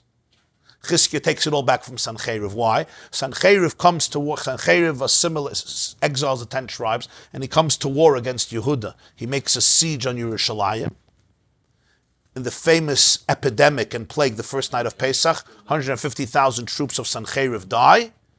So Chizkiah takes this treasure back from Sancheriv, and it's now back in the Jewish hands. His father gave it up, and he got it back. Chizkiah, the son of Achaz, and Chizkiah became a king in the year 3199. His father was 3183, Achaz, and Chizkiah is 3199, and Chizkiah is a king for 29 years. And on the 14th year of Chizkiah's reign, he becomes a king, 3199. 14 years later, Sancheriv comes with his entire army to fight Jerusalem. He dies the night of Pesach, and Sancheriv takes the whole treasure. What happens now? They go against the advice of the Yeah. What happened? I'm talking about Tzidkiyahu. Yeah, that's later. We're not there yet. We're still by Chizkiah. V'haya munach ad Tzidkiah. It's now in the domain of the Jewish people until the era of Tzidkiah. Tzidkiah would be the last king. He is the son of Yoshiyahu. Yoshiyahu was killed. We have a special lamentation for him. Tzidkiah is his son. Bo Kazdim unatalu mit Tzidkiah. The Kazdim, during the destruction of the first Beis Hamikdash, the Babylonian Empire comes and takes the treasure from Tzidkiyahu and brings it with them to Bavel. In the 11th year of the reign of Tzidkiah, in the year 3338 since creation, as we know, Jerusalem was breached by Nebuzaradan, the great butcher of Nebuchadnezzar. Tzidkiah he ran away through a cave. They captured him. They blinded him. They murdered his children. They brought him to Babylonia. The Beis Hamikdash was destroyed. Galus Bavel began. This is all described in Sefer Melachim, Perek Chafhei. And the Gemara says at that point, the Babylonians take away the treasure from Eretz Yisrael, from Tzidkiah, the last king, and it goes to Bavel. It's not over yet. What happens next in history? We have here a sweeping perspective. The Babylonian Empire lasts for a while, but ultimately it's defeated by the Persian Empire. The Persians defeat the Babylonian Empire. Bo Parsim bin Atalum Mikazdim. The Persians, who conquer the entire Babylonian Empire, now take the treasure from the Babylonians. But as we know, the Persian Empire doesn't last forever. What happens is a new empire emerges, the empire of Alexander the Great. Alexander of Macedonia in Greece. Alexander's father, Philip, was the king in Greece. he dies or is assassinated. Alexander becomes a world leader, and he really conquers the world, establishes the Greek Empire, Alexander Magdan, as he's called. He comes and also defeats the Persian Empire, the vicious wars between Greece and Persia. And here we have to come to Josephus. We don't have the Tanakh anymore. This is already a later time. The Persians have defeated the Babylonians. They gave the Jews permission to come back. And now the Greeks have defeated the Persians. This is already in the middle of the second Beis HaMikdash. According to Josephus, it's the year 3448, which is a century after the Churban Bayis Rishon. What happens? Bo Yevonim unataluim miparsim. The Greeks come and they take the treasure from the Persians. Next, the Greek Empire doesn't last forever. The Greek Empire gives way to the Roman Empire. Bo Roimim unataluim miyad haravonim. The Romans take the treasure from the Greeks. According to Josephus, the Romans begin to reign over the Jewish people in the year 3648, which is 170 years after they build the second Beis HaMikdash. Under the Greek Empire and the Syrian Empire, which is part of the Greek Empire, we have the miracle of Hanukkah. After Hanukkah, the Chashmonaim rule. But the Chashmonaim, as you know, the grandchildren already from the Chashmonaim were rotten potatoes. And there was civil war, and they brought in Rome to help make peace.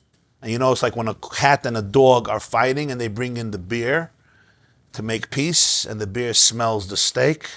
The bear says, I ain't leaving. That's what happened. When Jews the Jews brought in Rome, Pompeii. They brought in Rome, I think it was Pompeii. They brought in Rome to make peace. Rome smelled the potential here. We're not leaving so fast, and that was the end of it. And ultimately, Rome rules. When would you date the Hashmonaim event? Around 3525. Around 3525. Rome takes over around 3648. As the Rambam puts it in Hilchas Chanukah, the Chashmonaim ruled for around 100 years. Their Malchus was around 100 years. From the era of Chanukah and on, they defeated the Greek Syrian powers, and then Rome ultimately takes over. Rome rules, and 200 years later, Rome destroys the second Beis HaMikdash. But before the Churban, Rome is still in charge. And the Roman Empire is now spreading its power all over the Mediterranean and much of Europe and much of the civilized world. The Roman Empire will become the greatest empire, and it's going to last for hundreds of years, the Roman Empire, a few hundred years after the Churban, until the Roman Empire is ultimately destroyed. Churban Bayis Sheni would be, in our tradition, Churban Bayis Sheni happens in the year 3000. The Churban Bayis Rishon is 3338. Churban Bayis Sheni is 3868. 3868. Some say 3869. Some say 3870. The Mongols kept away from Eretz Israel, right? The Mongols. They got Eretz Israel. They went north. I'm sorry, what? The Mongols. Mongols. China. I'm sorry, I said 60. I was confusing with the secular date. The secular date for the destruction of the second Beis HaMikdash is the year 68, 69, or 70 after the Common Era. That's from 0. 0 is officially the year when Yoshka was born, and 70 years later, the Beis HaMikdash is destroyed. In the Jewish date, the Jewish count would be 3,828, or 29, 20 to 30. 0 is when Yeski died. Officially, he was born. We don't know exactly, but officially he was born.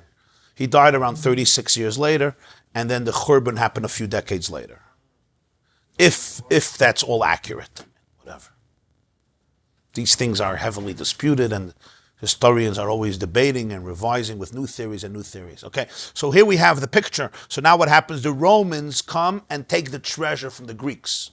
So from Tzidkiya, it went to Babylonia. Babylonia went to Persia. Persia went to the Greeks. From the Greeks, it went to the Romans when they defeated the Greek Empire. And now the entire wealth of Yosef in Egypt ended up by the Romans. And the Gemara finishes, Va'adayan munach beroimi. And it still sits in Rome. Is that the Vatican? In the Vatican? Is that the Vatican? Perhaps it's the Vatican. But it's there today. Is that I mean, we're talking here the Roman Empire, so that's before Christianity. But of course, the Roman Empire embraced Christianity, and the two merged together. So you'd have to say before, since they're Adayin Munach Beroimi, Rome is of course the Vatican in Rome, and all the wealth that the Roman Empire amassed over which was tremendous. Is it inferred here that the entire treasure remained intact as one unit? You would think it would be scattered. I don't know if it means that the entire treasure remained intact. Rome expanded its empire. They fought scores of wars. They had to pay their soldiers. They had to keep up their empire. Rome built extravagant edifices and structures everywhere, as the Gemara describes in Maseches Shabbos, just like the Greeks did, just like the Persians did, just like the Babylonians did. Then they went broke. Yeah. So, I don't know if all of it. You mean it's a Dayan Munach Beroimi? Isn't Rome Edom? Isn't Edom America now and all of Europe? Really? Well, Rome is considered Malchus Edom and is associated in many Sfarim ultimately with Western civilization. Because, Rome becomes Christian, so you have, and ultimately develops into Western civilization, which is based a lot on ideas of the Greeks and ideas of the Romans and Christian values, which are somewhat based on Judaic values. They call it Judeo-Christian values. So there's a big cholent over there. I think on a deeper level, what the Gemara is telling us here is that as history evolves, it's not just history evolves. It's basically every one of these empires and cultures, brought in another flavor into history.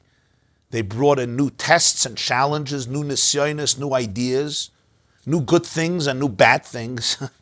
Ain't toiv beloy rav, ain't rab beloy toiv, the sparks everywhere. So all the silver and the gold goes through all of these changes, right? And ultimately, as he said before, that the wealth of Rome comes back, liyoshrim lefnei Hashem.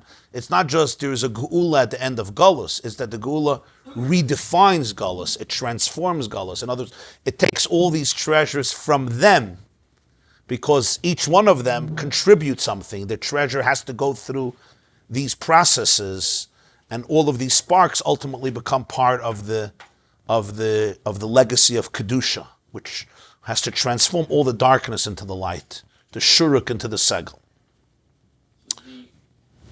It says that the spoils at the Yamsuf were graded. Yes, that's what we learned about. But what happened to them? Well, I assume the spoil of the Yamsuf ultimately gets added to this wealth. I assume. Moshe Rabbeinu, the Yidden wanted to take it. They did take a lot, but at some point he had to say it's time to move on. But they did manage to get a lot. He didn't force them to throw everything back. They took a lot, yeah. Zog the Gemara, Amar Reb Chama Reb Chanina. Reb Chama, the son of Reb Chanina, said, Shalosh matmoini is hit min Yosef b'Mitzrayim. There is something else that happened. Yosef also hid. He hid 3 major treasures, 3 hiding places where Yosef hid treasures of gold and silver. Achas nizgala l'koirach. One was revealed to Koirach. Achas nizgala l'Antoninus ben Asvirus. One was revealed to Antoninus, the son of Asvirus, who was the Roman Caesar during the time of Rabbeinu HaKadosh Rabbi Yehuda HaNasi, the editor of the Mishnah, approximately in the year 200 after the Common Era, or a little earlier. And one remains hidden for the righteous, for the future, when Mashiach comes. Fascinating. So here there's a whole other tradition about the matmoiniyos. There are hidden treasures that Yosef has 3 hiding places. 3 hiding places. The Ben Yehoyada says that the people who came to Egypt to give Yosef money were divided by 3 categories. They were divided by 3 categories. I saw he brings from the Ben Yehoyada. There was real filthy money, there was parava money, and there was kosher money. And he says as follows. He says, you see, they want to give money for weed. that what the... What happened was all the grain that the Egyptians collected decomposed. Only Yosef's grain remained intact, right? So Rashi says, Pare told them, go to Yosef. Yosef was the only one who had grain. So he says, really, all the grain and all the money belonged to Yosef. The people who bought the grain, you had three groups. You had pagan idolaters who were promiscuous, who would do human slaughter, who had horrible avodah zaras. You had people who weren't idolaters, but a lot of revenue comes through theft and you take other people's properties. And then you had the Chasidei Umas Ha'olam, righteous Goyim who observed the Shabbat Mitzvahs B'nai Noach, whose money was clean. So he says the money of avodah zarah is completely repulsive and disgusting, and you can't use it for anything because it's idolatrous silver and gold. So what happens? So Yosef put that money, whether it was by providence or by his own consciousness, that was in one place, and that's what Korach finds, and it ends up swallowed up together with Korach in the abyss. It disappears. The second type of money, the money that's sometimes not generated so honestly, ends up in a second hiding place, and that goes to the Roman Emperor Antoninus. And then there's the third money, which comes from the righteous Gentiles, and that should be used by holiness, and that ends up by tzaddikim la'asad lavai. That's how the Ben Yehoyada understands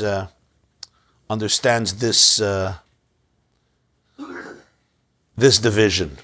I saw in the Mesifta Gemara in the back, they have what's called Kafter Vaferach, different ideas. And he says that the Gemara here is alluding to three lifestyles of how to look at money and how to look at wealth and how to look at success and how to look at honor. There's Korach's perspective, there's Antoninus' perspective, and there's the Tzaddikim's perspective. It's a very interesting, they bring it from the Maggid of Mezrich, or Torah. And the Maggid of Mezrich said, you have to decide how you deal with materialism, how you deal with success. For Korach, it's all narcissistic. You use your money to manipulate, to gain power. If you have to overthrow Moshe and Aaron, that's what you do. It's all about power and more glory and more fame, and he'll do anything for that. That's one way of dealing with the treasures of the world. He says there's another way, Antoninus' way. Antoninus was considered a very fine man. From all the Roman emperors, he was a fine man. He was a friend of Rabbi Yehuda HaNasi. They would visit each other. They were close friends. They helped each other. The cave, he would kill Antoninus would kill the folks that... Yes. Antoninus was a very, very special man. And Rabbi respected him very much. And he respected Rabbi very much. I mean, a lot of stories in Gemara about the special relationship. And it was a unique turn in history because the Roman Empire has been so brutal and so oppressive. And they subjugated the Jewish people horrifically. And Antoninus really... he changed a lot of that. It was still Rome, but it was more benign, it was more benevolent. You thought the compilation of the Mishnah? Perhaps. There is such a theory, but Rabbi is the one who edited or wrote the Mishnah. I didn't say he wrote it, I thought he funded it. Could be. And he says that's the second way of dealing it. The second way is a good Gentile who takes the money and lives a fine life, not the Korach life, of conflict and aggression and divisiveness and fragmentation, but he lives a fine moral ethical life. That's a third way of dealing with the treasure. And then he says, and then there's the third way of dealing with the treasure, and that's basically the person who always has a vision of la'asad lavai, a person who always has a vision of a world in which the unity of God will be completely revealed. That's a complete vision, a vision of holiness. In other words, they see not this world, they see this world as only a preparation for the world of the Geula, for la'asad lavai, where by Yom HaHuyiyah Hashem Echad U'Shma Echad, that's how they view the world. I'll call upon him. So we have here the three secret treasures of Yosef that emerge in three stages of history, and they are secrets. The Baal HaTanya writes in Torah Iyar that Yosef represents ahava, love, which is kesef. And Yosef hid treasures of love in every Jewish soul. It's called Ahava Mesuteres. Shalosh Matmoinius Hitmin Yosef. He says there's a higher level of love, a second level of love, a third level of love. One is connected to Chabad, one is connected to Chagas, one is connected to Nehi. It's 3 different types of love. Shalosh Matmoinius Hitmin Yosef. And sometimes the love can be used by Kairach, sometimes the love can be used by Antoninus, and then there's the ultimate love that is used by Tzadikim, La'asid Lavai. The Avim Esoter is the deep love that is hidden in every Jew, but like everything, it can be distorted and used for different purposes. So that's what happens to these. I want to just quote to you the Shem Shmuel in Parshas Tetzava, Tofrei Shayim Beis. It says, I heard from my father, the Avnei Nezer. Kesef and Zahav represents Avos Chitzonius Shemefuzaris B'chol Ha'olam. External loves and romance in the whole world. All the love poems and all the love songs and all the love stories and all the Romeo and Juliets. V'akol niskabat l'Mitzrayim. Yosef attracted it all. V'Yisrael lakchu kol eila la'ava kedosha. And the Jews took all of this love and they took all of this energy and they channeled it into holy love. And he says it's this love that allowed them to come to Matan Torah. By Matan Torah, you see that they had a love of Klois HaNefesh. Their souls exploded. How'd they have so much love? It was from the silver and gold from Mitzrayim. Because they took the whole Koyach Ha'ava from the whole world and it brought them to a love that they could have never had only through holiness. Because when you transform darkness into light, it's always a much greater light.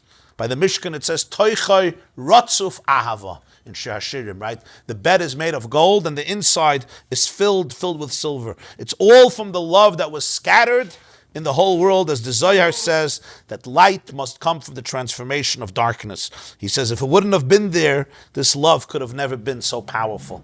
Because when negative energy is transformed into positive energy, it has a momentum, it has an intensity that is much deeper. The transformation of secular romantic love into sacred divine love creates the most powerful love. Anybody relates to this? It's deep stuff. Zok the Gemara. It says in Koheles, Yesh ra choyler ra'isi tachas hashemesh. Ecclesiastes says, I have seen a sickness I've seen a sickness that's negative under the sun. Oisher shamur l'baylav l'rasai. I've seen wealth that is protected for its owner only to his detriment. I've seen people whose wealth is protected only to bring them down. Amr Reb Shimon ben Lakish, Zu Ashrei Shel Kairach. This is the wealth of Kairach. If Kairach would have not been so wealthy, he would have remained a sane individual. But because he was so healthy, as we say in English, it got to his head, and as a result of him getting to the head, he declared war on Moshe Rabbeinu, because he somehow found that treasure of Yosef. And it's not always good to find those treasures of wealth, because if you don't know how to use it, you could become crazy. Right? The fourth Lubavitcher Rebbe, Rebbe Marash, once said, people who have money are meshuga. People who drink alcohol are drunk. People who learn chassidus become refined. You see, it's not true.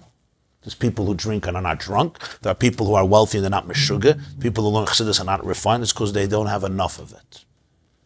If they would drink more, they would become drunk. If they would have more money, they would become meshuga. If they would learn more chassidus, they would become refined. Shenema, the pasuk says by Kairach. What does the pasuk say? That the earth opened its mouth and swallowed them. V'eskol hayikum asher b'ragleim. The entire yikum in their feet. What's this? Amar Rebbe Lazar zemamoinoi shel adam shemamidoi al raglov. The money of a person establishes him on his feet. So yikum asher b'ragleim is that which allows their feet to stand. A person has money, they have a strong foundation they could stand on. And this got swallowed up and all got lost because of Kairach's insanity and narcissism, using it to fight. It's interesting when you want to describe bankruptcy in Hebrew, what's the word you use? Anybody knows? Pshitat regel. What does pshitat regel means? Your legs spread out. Why? The answer is they collapse. Because what's money? Ma'amidoy al raglov. Your legs are standing. Pshitat regel means the legs collapse because there's no money. Interesting, no? Says too.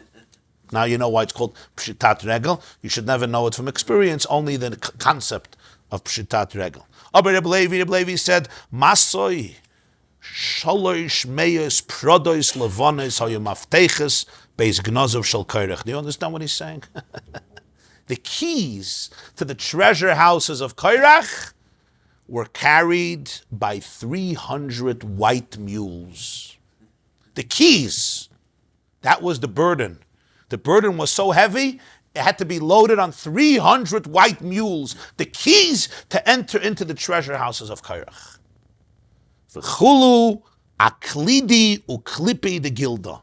And all of these keys and locks were stored in large leather sacks on top of these mules, and these sacks were filled with these keys on these 300. Did I translate it right? Kulu aklidu klipi de gilda? What does he say? Could you translate? And all of those keys and locks were made of leather. All of those keys and locks were made of leather. Okay. Some say it means they were in leather, or they were made of leather. This is all in the mitzvah? Yeah. So you have to understand, what does the Gemara mean? Is this like sometimes we have a concept in Gemara, what's called guzma? He's just trying to bring out, like, with actually 300 white mules, or he's just trying to bring out how massive, how humongous this treasure is. 300 is used as a guzma elsewhere. Right. Yeah. The Rashbam says, he says, Masa Shalosh Meis, Lav Dafka. Doesn't mean 300. V'chein kol shloish meis b'shas. Wherever it says shloish meis in shas, it's more an expression of how much, but it doesn't mean mamish 300. The Ben Yehoyada also says it's a guzma. What do you say? The Marsha says the reason he used white mules is because the Gemara says that when a white mule attacks you, it's quite aggressive. So he wanted the Ganovim should be afraid of the keys. So that's why he put it on white mules. Because the question is, wasapis white mules? But I saw, it was one of the Rishonim, is Rabbi Yeshua ibn Shu'ab. Rabbi Yeshua ibn Shu'ab has a sefer called Drashas Rabbi Yeshua ibn Shu'ab. And in Parshas Kairach, he says it's all a remez. It's all a hint. What's the uniqueness of a mule? You take a hybrid between a horse and a donkey, and you hybridize them, right? You bring them together, and the offspring is a mule. He says, but a mule will never procreate. A mule is sterile. What the Gemara is trying to say is that Kairach had all of these visions of grandeur, but he didn't think about the future. Basically, he invested everything into a beautiful, beautiful mule, but it was a mule. There was no future. In other words, you always have to think, you're investing all your power and all your money into what? Into something that didn't have substance. It wouldn't last. It was futile. It was just momentary pleasure of self-aggrandizement that was not real. That was the mistake. That's what the Gemara is trying to bring out. A bissel kavod hat verkauft nitzchias. He sold eternity for the momentary power. In other words, you have to think where you're investing all your money, all your wealth, all your resources, something that lives forever, or something that it can't procreate. It's just going to be for your benefit and there's no future. You know, sometimes people, I met a couple, I was giving a lecture somewhere, so I met a couple. So I was speaking to them. So they asked me advice. They're married for quite a few years, and she's 38, and he's 36. And he wants to have a child, and she's still saying she's not ready yet. So they came to talk to me. I said, why are you not ready? So she said that she's climbing, the ladder in the corporate America. She almost reached the top of the ladder of her company. And she can't be stressed out with children. And when she gets to the top of the ladder, that's when she'll be ready to settle down and build a family. So I tried to explain that, first of all, the clock moves. And, you're not 14 years old anymore. You're not 16 years old. That's number one. She says, no, it's going to happen within 2 years, and then I'll have this. But then I tried to explain, that sometimes people in their craving, in their yearning to be successful right here and now, they really don't, they neglect a vision of what's really meaningful and what they would really love. And when they're older, they're going to look back and say, what was really worth investing most of my time? I told her to be on top of corporate America's gewaltig, we should be successful and do well. But don't substitute eternity with these types of stuff. So in everybody's life, it's things you have to think about, where you invest a lot of energy and time. I think she said she'll think about it. If I'm invited to a bris, I'll know it helped. But that's how it is. People often you get drunk with the moment. So that's Oisher Shomer L'Bailer. That was one treasure of Yosef. The same is true with love. If kesef is love is a powerful force, but how do you use it? There are people who use love not to build stable relationships. They use the energy of love, but it's used in a way that's not stable, it's not consistent. They use it for all types of relationships that are unstable or promiscuous or just momentary. They invested in a white mule, bottom line. It's not building anything. It's a lot of fun. It's very creative. It's very interesting. It looks full of love, but there's nothing going to come of it. You're not building anything, right? That's the difference between marriage and all other relationships. Relationships outside of marriage are often much more fun because they don't deal with the baggage of daily life. You don't have to pay bills together. You don't have to build a family together. You don't have stress together. You could just talk about, whatever you want to talk about. It doesn't come with any obligations. There's no strings attached, but it's not real. It's not real. It's fake. It's building castles in the air. It's a white mule. That's what it is. It's good for the pictures, for Instagram pictures, but it doesn't build anything. So that's the kesef and the zav that koyrach takes. And then there's the kesef and the zav that's used by Antoninus, and then there's the kesef and the zav that is used by tzaddikim la'asid lavai. Okay, Tayyid Yidin, have a wonderful day. Get machen a paar dollar.